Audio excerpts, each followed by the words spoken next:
നമുക്ക് ഉണക്കക്കൊഴുവ ഫ്രൈ ചെയ്തെടുത്താലോ? അപ്പോൾ അതിന് വേണ്ടത് ദേ കുറച്ച് ഉണക്കക്കൊഴുവ ഞാൻ എടുത്തിട്ടുണ്ട്.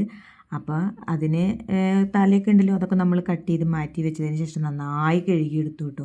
നന്നായി കഴുകിയെടുത്തതിന് ശേഷം നമുക്കതിലേക്ക് ഞാനിത് ഒരു സവാളയും 2 പച്ചമുളകും 3-4 വെളുത്തുള്ളി ഇഞ്ചി കഷ്ണമൊക്കെയാണ് എടുത്തു കൊടുക്കുന്നത്.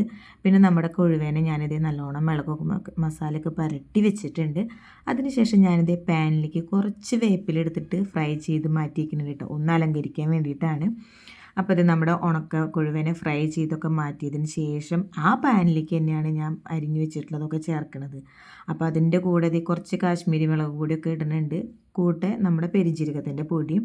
അപ്പോൾ ഇതൊക്കെ നന്നായി വാട്ടി നല്ലതുപോലെ മൂത്ത് വരുമ്പോൾ നമ്മുടെ ഉണക്കക്കൊഴുവേനെ ഫ്രൈ ചെയ്തതിന് അതിലേക്ക് ഇട്ട് ഒന്ന് മിക്സ് ചെയ്തെടുക്കുക.